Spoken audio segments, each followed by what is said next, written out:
Good evening, everyone. Good evening. I hope everybody's doing well. Hope that everything with the stream has started out all right. It has been a interesting week. Fun. Of course, that fun cascade of beads that comes down from the top is always fun too. I'm still figuring out a way where I can get the little beads that fall down to the cup below me there to actually hit me in the head somehow. That would be awesome. Haven't figured that out yet. I don't think the technology is quite there yet. In any case, welcome guys. We're gonna talk about like literally the most sensual and sexy topic that I could possibly think of, and that being corporate politics. No, it's not necessarily one, but I think it's one that that shows up in the news occasionally, and I don't think there's a lot of very clear information. I think people have this misnotion of what exactly a hostile takeover really is, and that's kind of what we're going to talk about tonight. We're going to really get into it, because if you ask someone, hey, what's a hostile takeover, and they have this image of like literally like armed mercenaries storming a skyscraper and pulling corporate executives out of their offices and marching them out of the building at gunpoint. That's the kind of thing that a lot of people kind of envision when they think of a hostile takeover, and that's definitely not at all what it's like. I mean, it's definitely hostile, and it's definitely not pleasant, but I think we would be a little bit disingenuous if we didn't say it is considerably more boring, and it involves a lot more behind the scenes moves and that sort of thing. So that's kind of what we're going to talk about today. It's something we in the corporate world hear a lot about and kind of fear, but I don't even think most people in the corporate world even know what the hell is going on. That is what it is. Oh, and just to respond to Lapsulia there, that one time the Advent did a hostile takeover of my squad in XCOM. Again, also not a hostile takeover. They didn't take anything over. That was what's called a hostile annihilation. They annihilated me. There was no taking over my troops because they were all dead. Unless you had a sectoid in there, in which case he could zombify my corpse, take them over when they're dead. I guess that seems like that would be an inefficient way to recruit troops, but who am I to know that? In any case, let's get over to our fun little website here. Trying out these new little toggle thingies that I have here that have all the fun info on here. So let's get back to the first one. As you can tell, I've been like wandering through this to try to flag information for bringing back to you guys, and I always forget to go back to the start. So what sparked this topic was that in recently I've seen this story continue to pop up, and the story seems to have run its course. It's now at a conclusion, but the story for a while there was a notorious video game company known as Vivendi, or previously Vivendi Universal, was in a position where they would potentially perform a hostile takeover of Ubisoft.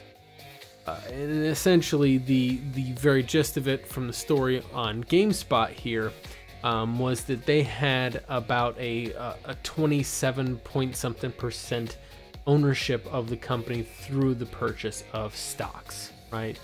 Because Ubisoft is a publicly traded company, which means that any Joe Schmo out there can go out and buy stock in Ubisoft.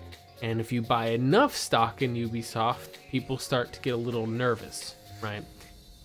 And essentially with Vivendi specifically, now the part I wasn't sure of and I couldn't find an actual reference in it is that Ubisoft or Vivendi was getting close to a point where they are legally required to present a case for seeking a controlling ownership of the company.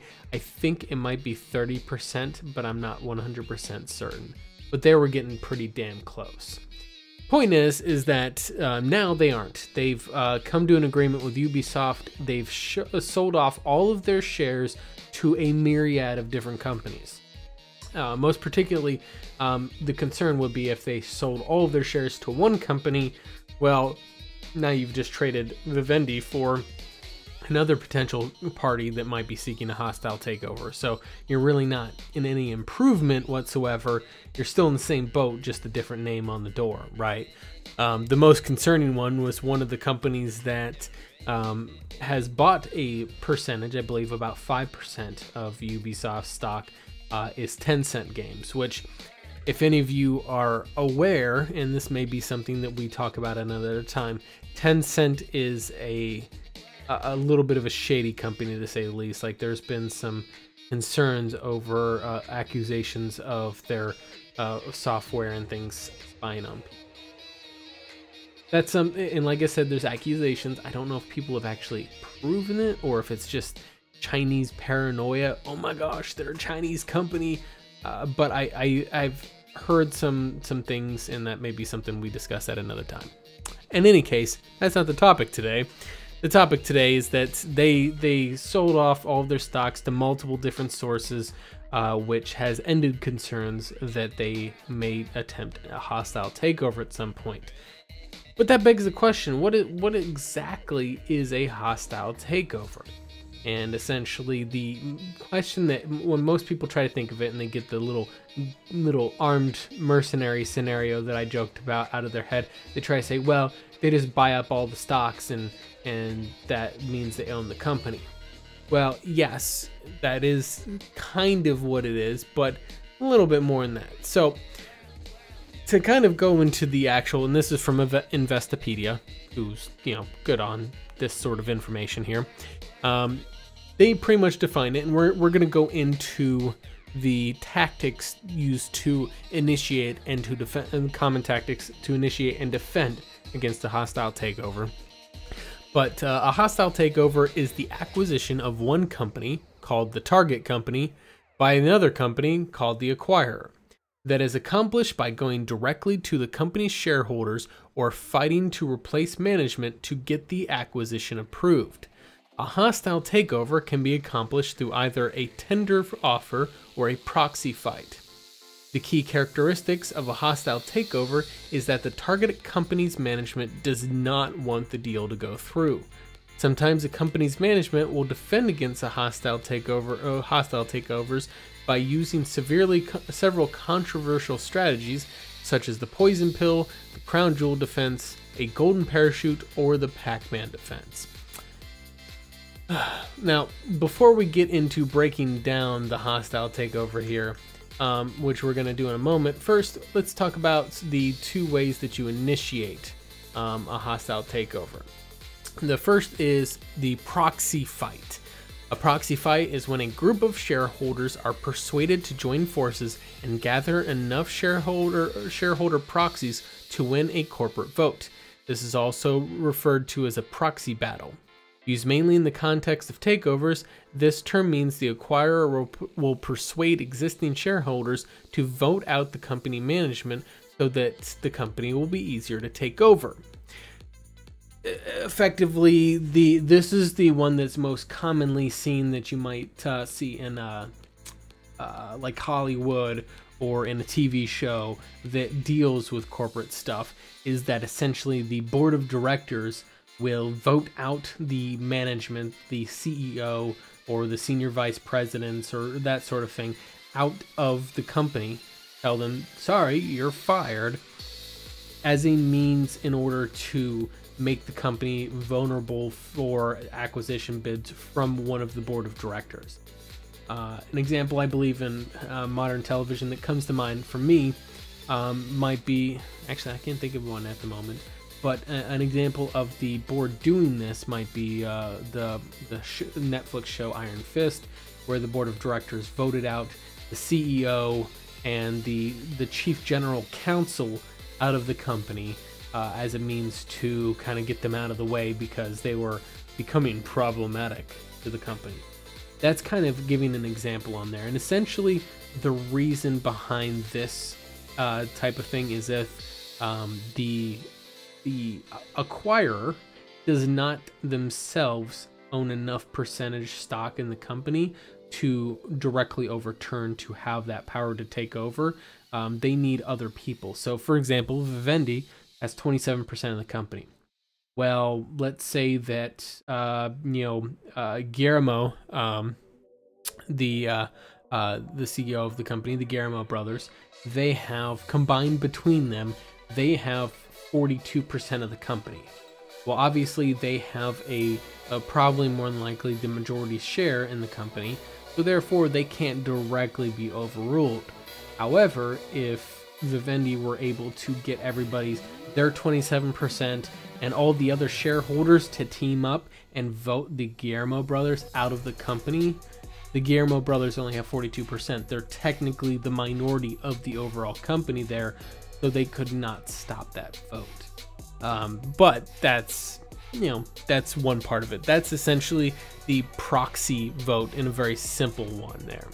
Now the tender offer, this one is actually more common as far as I'm aware. A tender offer is an offer to purchase some or all of the shareholders' shares in a corporation. The price is offered usually at a premium to the market price. The Securities and Exchange Commission law requires that any corporation or individual acquiring 5% of a company to disclose that information to the SEC, the target company, and the exchange. This is more common that I see most commonly because usually this kind of almost is, in some ways you might see this as a company will kind of be losing a bit of face with some shareholders in some manner or another. Maybe they make an unpopular decision. I don't know, like for example, Facebook, right? So normally they would just go to the stock exchange and directly sell their shares. Boom, their shares are gone.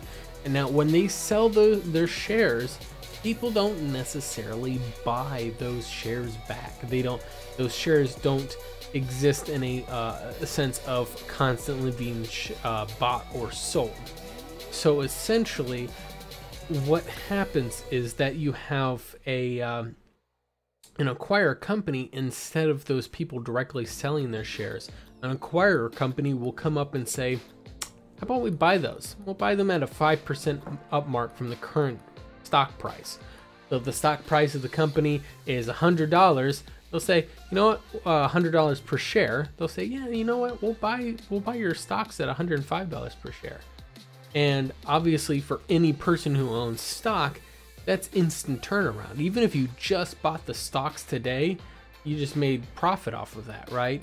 Now the catch on that, where that makes that difficult, is if the stocks have recently gone down, then that's where tender offers become very appealing. For example, if you own a large percentage of stock in Facebook currently, a company looking to make a tender offer might say, man, their stocks have dropped by, what has it been, like 12% or something like that over the past week or so. How about we offer you 15% over the current price? In other words, you are making above what the stock had peaked at before the controversy around Facebook started.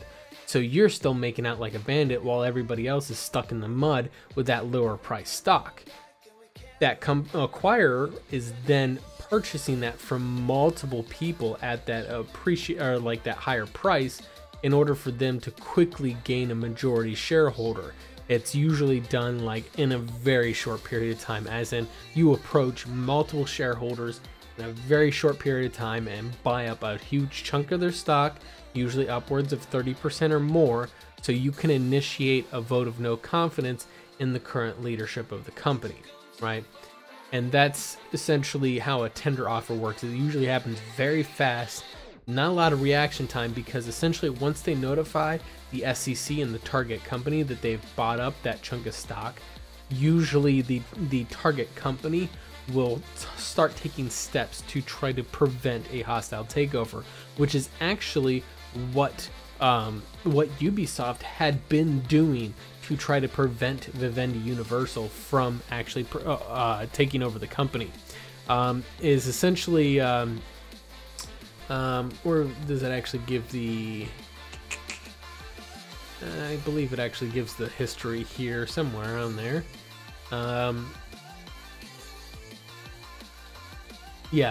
So Vivendi caused some issues for Ubisoft, particularly doing an annual shareholders meeting where it caused a non-vote caused. No, that wasn't it. I don't know if it actually says, but essentially they were quickly gathering stock together in ownership of Ubisoft, and they claimed that they weren't intending to perform such a hostile takeover, but it really made the Guillermo brothers very nervous, which is why they kind of took steps. They like bought up more stock themselves. They tried to tender offer themselves. They tried to tender offer other shareholders, essentially buying out other shareholders as a means to try to prevent the proxy fight, right? Where essentially if Vivendi were to get together other shareholders and try to get them as a vote against the Guillermo brothers to vote them out of leadership, in that particular case, the Guillermo brothers buying up more stock themselves and making tender offers to other shareholders would mean that they are more impenetrable from that defense, or they're more defensible in that sense. But let's talk about the defenses there. So that's not the only defense. That's a kind of a very quick reactionary defense if you don't have a whole lot to do. But one of the ones that's the most, I would say, controversial is the poison pill defense. And the poison pill defense is a tactic utilized by companies to prevent or discourage hostile takeovers. A company targeted for a takeover uses a poison pill strategy to make the shares of the company's stock unfavorable to acquiring the firm. And there's two types of poison pills. A flip-in permits shareholders, except for the acquirer, to purchase additional shares at a discount. This provides investors with instantaneous profit. Using this type of poison pill also dilutes the shares held by the acquiring company, making the takeover attempt more expensive and more difficult.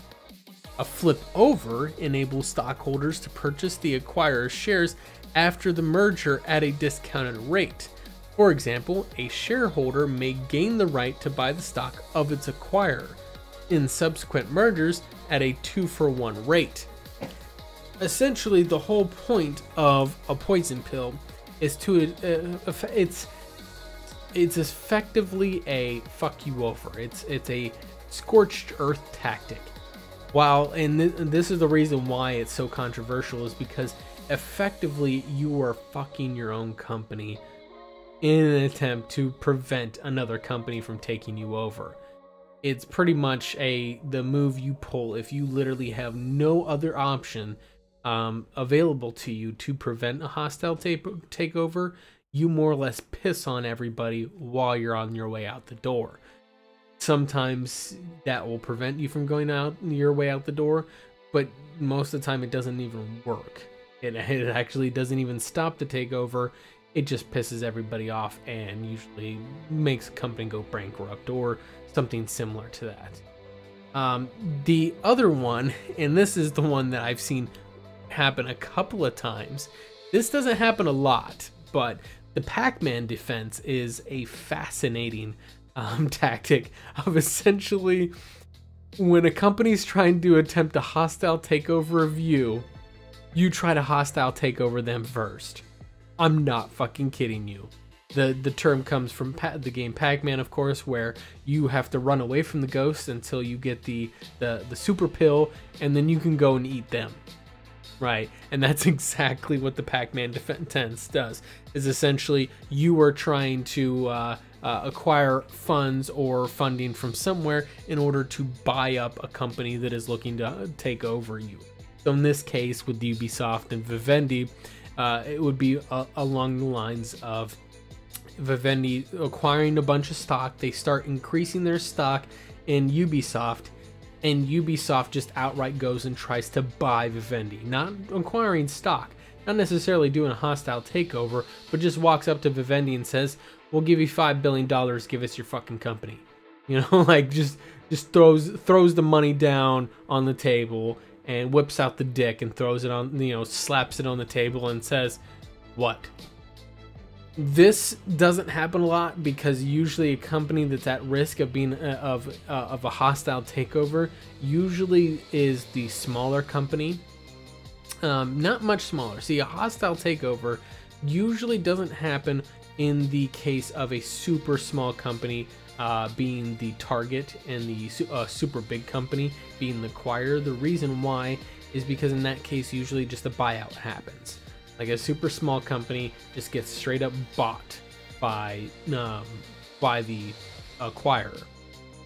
There are cases where hostile-ish takeovers do happen in the case of some companies where it might not necessarily be ideal or it might not be necessarily wanted, but a small company gets acquired by a large company in a less than straightforward method. And I'll actually give an example of this. So most people aren't necessarily aware of how BioWare actually ended up becoming owned by EA. This was some really interesting dance moves. Essentially, BioWare and Pandemic merged, and how they merged was that they merged under the guise of a we'll call it a venture capitalist company or an investor company. It was essentially a shell corp. And this investor company that was like a venture capitalist group, they essentially funded the merger between BioWare and Pandemic. Everything sounded good. It was like, hell yeah, two of the biggest game studios out there merging together and becoming literally the biggest, at the time, the biggest game studio out there. They were going to be the top dog. Well, the thing is that the head of this investor group that owned this venture capitalist company was actually the former CEO of EA. Yeah, not a joke. Former CEO of EA leaves EA, starts this venture capitalist company, funds a few projects here and there, gets some money back. Then he funds this merger between BioWare and Pandemic, and then shortly after the merger goes through, Pandemic and BioWare merge together. Shortly after that, EA buys that venture capitalist company, which has ownership of this newly merged game studio. Yeah, so essentially that's the way that EA did it. They like, and the thing is that not long after that merger happened, that guy went back to being CEO for EA. That looks bad. It looks like he left the company in order to, throw out a few fishing hooks under the radar without it being EA doing it. It was just one guy doing it, right? It looks like he threw out some fishing hooks, and then once he got something big on the hook, then he tossed it back to EA for them to really profit on. That's not actually what happened. He just coincidentally went back to being CEO for EA because the then CEO was tanking the fucking company. But but what it looked like, from all intents and purposes, is that's what happened. But that wasn't a hostile takeover per se, because I don't think BioWare was publicly traded at that point. They might have been, but I don't know if they were or not. I can't remember at that point in time. The major point about it, though, is that when you had that situation, and that's something that commonly happens in businesses where they try to dodge around directly buying a company. They bought a company intermediary to the company they actually wanted as a means to getting it for cheaper. And essentially what I mean by that is that the former CEO of EA buying a company, or EA buying a company that the former CEO owns, means they might get it at a discount, right? They might get it cheaper. As opposed to if they went and directly tried to buy BioWare and Pandemic, they may pay astronomically more. Whereas if they bought a company with friendly leadership to them, that's kind of the idea. In many ways, it has very similar structure to how a hostile takeover works. Is essentially, when a hostile takeover, the keys of it is that you get out the current leadership of the company so that the company is easier for you to move in put in your own leadership, and your own leadership will then say, like, that you put in the company will go and say, okay, we want to sell the company to the acquirer here. You know, like in the Vivendi Ubisoft case, you know, they get the Guillermo brothers out of Ubisoft, right? They put in their own puppet leadership, or hell, it may be a senior executive from Vivendi. They'll put a senior executive from Vivendi in charge of EA, and then that senior executive will be like, we want to sell to Vivendi. We have to immediately. And then they'll sell to Vivendi at an extremely discounted rate. That's kind of the idea behind a hostile takeover. And that in many ways, the EA acquisition of BioWare has some kind of, I guess you could say, some loose concepts behind that. But in its actual practice, it wasn't a hostile takeover because of the fact that it could have outright bought both companies. It was mostly doing that just as a means of doing things cheaper. Also, the fact that I don't know if there was necessarily a board of investors for BioWare. Like I said, I'm not sure if they were a public company at that time. In any case, though, the main thing that we're going to go back to here is the breaking down the hostile takeover. And I'm talking so much, I need to get my drink here. Yeah. Now, breaking down the hostile takeover. A hostile takeover bid occurs when the entity attempts to take control of the firm without the consent or cooperation of the target company's board of directors. In lieu of the target company's board approval, the would-be acquirer then may issue a tender offer or employ a proxy fight to attempt to buy the necessary company's stock in the open market. To deter the unwanted takeover, the target company's management may have preemptive defenses in place or may employ reactive defenses to fight back. Preemptive defenses might include a stipulation where the founder of the company has some kind of veto power. I don't think that happens very often, but I imagine there might be something in place where a founder of a company says, well, yes, you can own as much stock as you want, but I always will maintain 51% ownership and can veto any board decisions. In the example of this would be, and the way that they do this, because stock is always being bought in the company. So you see in Hollywood, for example, an Iron Fist, right? Iron Fist always shows like Danny Rand as having 51% of the company, so he technically has the majority shareholdership in that company and can make decisions on the board. Here's the thing. Stock is constantly being bought, right? I can just keep buying stock, right? So in effect, if I keep buying stock in a company, whoever has 51% will eventually have less than 51% just because everybody else now has more stock. What usually those cases will happen is the person who has that 51%, as more stock is purchased against that 51%, they will then continue to buy more stock to match that. So they constantly maintain a 51% ownership.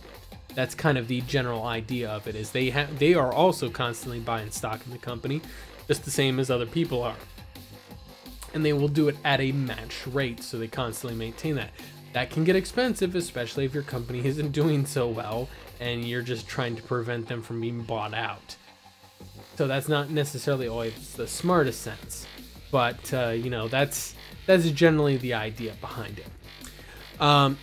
Factors playing into a hostile takeover from the acquisition side often coincide with those of any other takeover, such as believing that a company may be significantly undervalued or not wanting access to a company's brand, operations, technology, or industry foothold. Hostile takeovers may also be strategic moves by activist investors looking to affect change in a company's operations. For example, you don't like how, let's see. For example, you don't like Fox News. You think Fox News is too right-wing, too politically minded, right-wing, conservative, etc., etc. We all know the shtick, right? So a bunch of really rich, liberal folks will buy up as much stock. Like, we're talking investing billions and billions into buying up a huge amount of stock in Fox in order to oust Fox's leadership and put in a more liberal leadership group of Fox, which would thereby trickle down and affect the content programming of Fox to reflect a more liberal bias. The downside, of course, is the viewership of Fox is extremely conservative, so shifting to that liberal bias will almost certainly tank the company, and they would no longer make any money because nobody's watching them anymore. But that's the idea of activists inventing. So in that particular case, you know, it's the intent is not necessarily to make money. The intent is mostly actually to get rid of an opposing view that you don't like. We already talked about those. I think we already have. Yeah, okay, so this is actually a good preemptive defenses here. To protect against hostile takeovers, a company can establish stocks with differential voting rights, where a stock with less voting rights pays a higher dividend. This makes the shares with lower voting power an attractive investment, while making it more difficult to generate the votes needed for a hostile takeover if management owns a large enough portion of the shares with more voting power. Now with that one, that I don't think that's as commonly done anymore, mostly because greed. People are greedy. They want more money.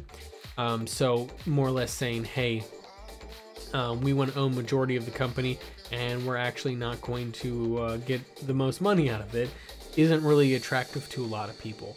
But there are some companies that are more principle based, like for example Ubisoft could totally attempt to do this because they seem to be more principled as their reason for not wanting to be acquired by Vivendi. They want to maintain that independent like mindset, even though Vivendi is not an independent Ubisoft is not an independent company.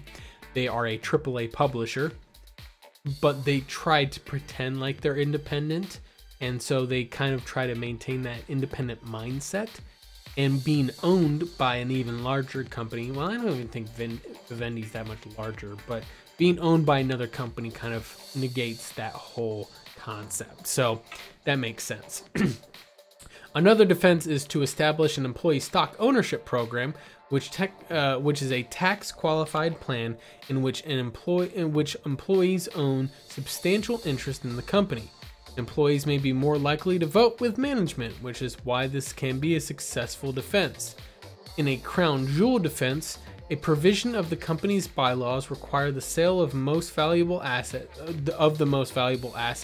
if there is a hostile takeover, thereby making it less attractive as a takeover opportunity. And that is true. And the thing is that there are a lot of companies. Two that I have, or one that I know of offhand, Winco. Winco always brags that it's an employee-owned company. And what that means is that employees have the option to purchase shares of the company, usually at the then going rate, which they can obviously sell back if they really want. But the problem is that usually most of your grunt employees are not really as well versed on corporate politics. So if there is some kind of hostile takeover, they won't really understand what's going on. The idea there is if someone, like, except if there's a tender offer, tender offers could be a viable way for someone to purchase stock from an employee at an accelerated rate, but you're not going to get any proxy fights very much, just because there are going to be so many stock or shareholders that it's going to be hard to get them to team up. Like, if you have a couple of people that own 10 to 15% of the company, and they're the largest shareholders, and then the other, 70% is divvied up in fractions of a percent among thousands of employees, it's going to be damn near impossible to get any sort of proxy fight to happen there. You're not going to be able to round up thousands of employees with little fractions of a percent of shares in order to win any proxy fight. You'll just have to outright buy their stock. That's the only way you could potentially. That's why it's such a good defense, and that's why there are a few companies I know of that I won't necessarily go into all of them, but usually also one of the things that I notice most commonly is those employee stock purchase programs most commonly don't pay dividends out, right? They don't want to pay dividends in that case because that means they're having to pay extra money to their employees, and that's never good practice, which is one of the reasons why I'm like, yeah, but you could be a little less shitty about it. You want your employees to buy stock so that you're more defensible against being bought out and hostile takeovers and all that. You could at least treat your employees with a little more respect. A little bit, since they're acting as your shield. But whatever. That's another story for another day. Yeah, and the crown jewel defense, that is... There's several means I've seen of bylaw usage to prevent it, but the reactive defenses, this is largely getting into what Ubisoft was in. Officially known as a shareholder rights plan, a poison pill defense allows existing shareholders to buy newly issued stock at a discounted rate if one shareholder has bought more than a stipulated percentage of the stock. The buyer who triggers the defense is excluded from the discount. The term is often used broadly to include a range of defenses, including issuing both an additional debt to make the target less attractive to stock and stock options to employees that vest upon the merger. A people pill provides for the resignation of key personnel at the case of a hostile takeover, while the Pac-Man defense has the target company aggressively buy stock of in the company attempting the takeover. So we touched on those. Like I said, you do see poison pills and Pac-Mans most commonly, but I think there might be other. Well, we talked about the preemptive defenses. Hostile takeover examples. Yeah, a lot of times they're lengthy processes. I think it's. Oh, this is silliness. Bunch of links about all of these are. Now, a few frequently asked questions, and this is actually a good one on here that kind of do it. A difference between a merger and a hostile takeover. A merger, as the name sounds, is usually whenever companies, usually the board of directors, which sometimes are many of the same people. You'll have similar people sitting on the boards of multiple companies. For example, you could have someone who's on both the board of director for AMD and Intel, right? And then if there's enough of those people on the boards of both companies, they'll sometimes say, hey, we could get more profit if these two companies joined. That's not always the case of them being the same people on the boards. It's usually that at some point the two companies' boards have a proposition made that the companies could be more profitable if merged together. And this isn't just a suggestion. This isn't just say, hey, we would be more profitable if we merged together, and everybody's like, okay. No, they usually have really accurate economical projections and, you know, like market analysis. It is really heavily in-depthly done. Nobody makes a merger half-cocked, because if you don't do a merger right, you tank two companies instead of one. So oftentimes they'll be very careful about it, and usually when they do it, it still has fallout, but it usually increases profits dramatically. An example of a merger would be whenever Verizon Wireless and Altel merged. Now that one had stipulations to the merger, most notably that Verizon was not allowed to merge with all of Altel. There had to be segments of it that were divided up amongst AT&T, and I think Sprint might have got a little bit of it as well. And the reason for that was based on SEC regulations, so that Verizon wasn't getting too big too quickly. Excuse me, it wasn't Sprint. I think that T-Mobile got a portion of it. Hostile versus friendly takeover. As the name implies, friendly takeover might appear to be very similar. The main difference is that the management is okay with the takeover. That's really the big difference. What happens if to the shares of a company that has been the object of a hostile takeover? It depends on how it's done. If the hostile takeover simply replaces the management and maybe there's a new owner in the company, but that company is still publicly traded, the stocks may go up or down depending on who took over the company.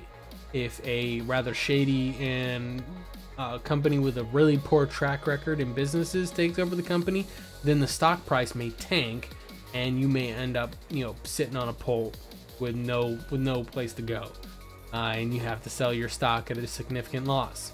If a very valuable company, for example, if you got a small startup company, but you just did an IPO, you just got yourself on the open market, people are starting to buy your stock, you're selling it like $1.50 per share, and then Google comes up and buys you and everybody loves Google, your stock will just skyrocket and you'll be selling at $50 a share or something crazy like that, in which case, that's what happens to your stock. Can a company buy back shares or fend off a hostile takeover? Well, we just discussed that.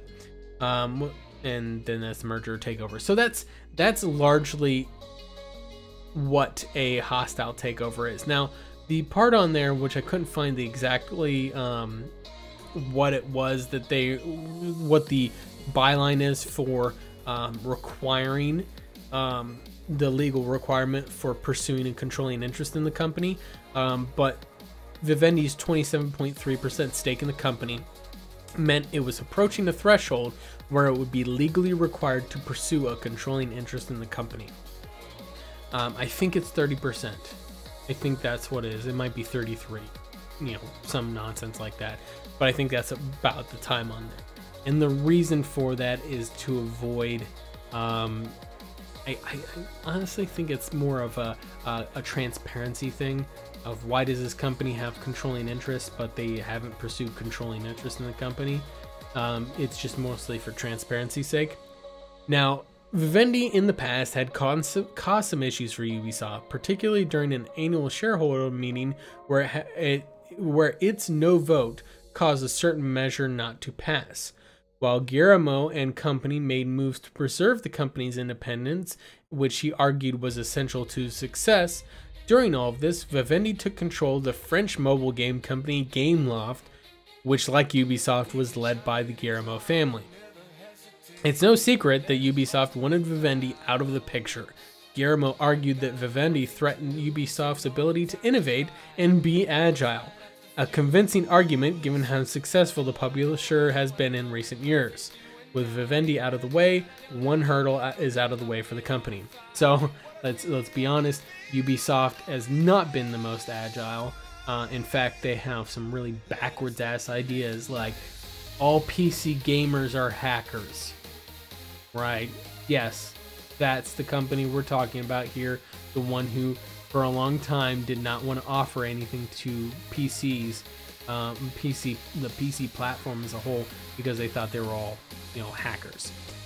Many people I heard when they heard about the potential of a hostile takeover by Vivendi was like, oh, that's great. Get those fuckers that run Ubisoft out of the way, because this was at the height of Ubisoft's annualized bullshit where every game they were putting out is the same thing.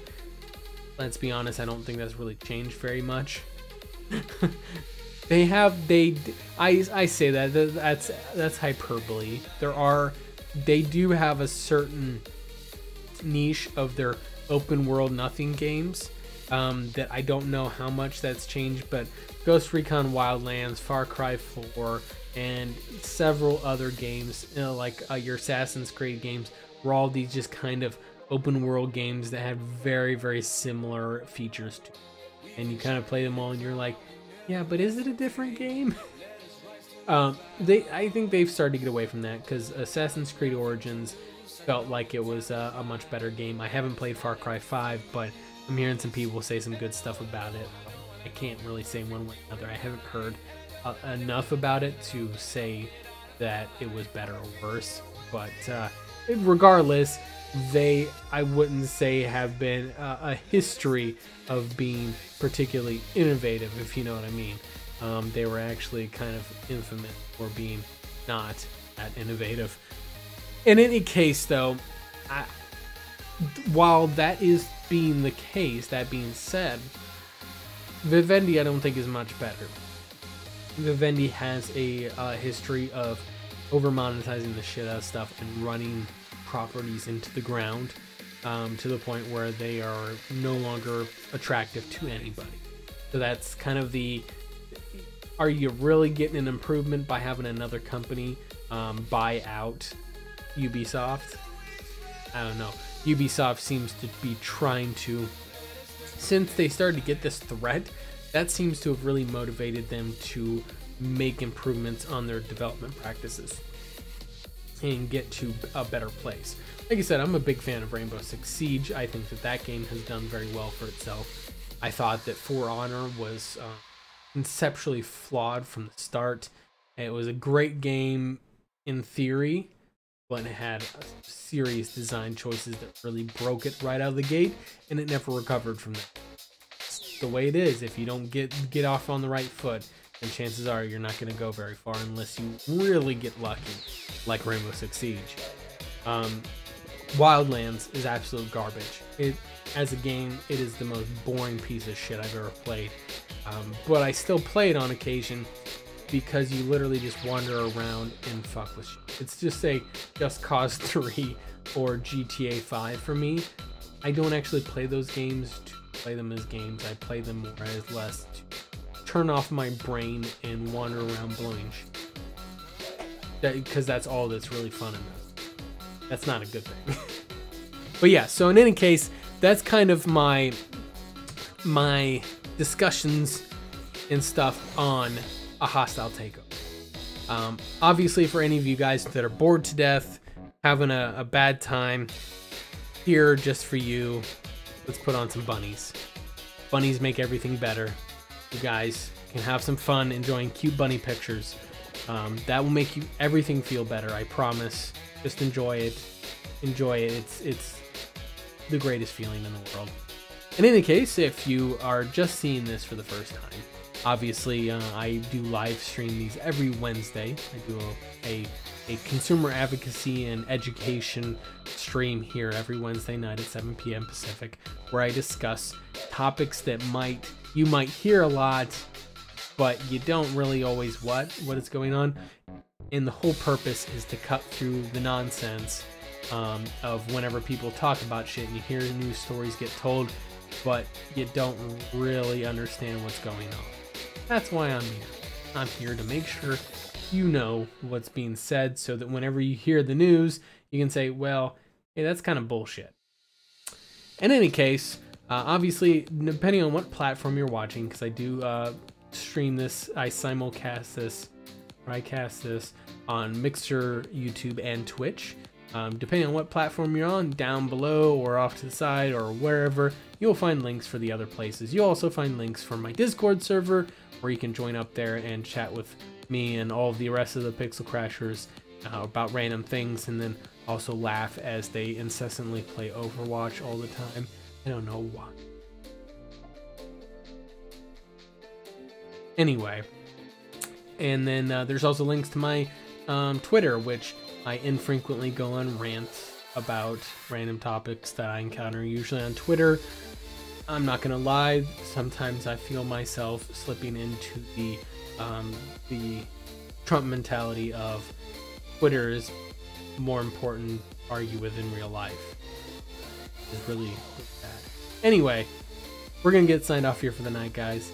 We'll be back on Saturday on the Pixel Crashers Twitch, or the Pixel Crashers YouTube, and my Mixer as well. I always forget that that's a platform, but essentially on Saturday we'll have a game stream at 10 a.m. Pacific time for you, and if you guys want to come check that out, that will be with myself, Kevin7, and Zyphon, who we can harass for it's his birthday today, and we can harass him and have good fun, jokes at his expense for being an old man.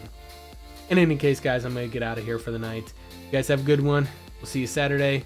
be back here, have some fun. Cheers.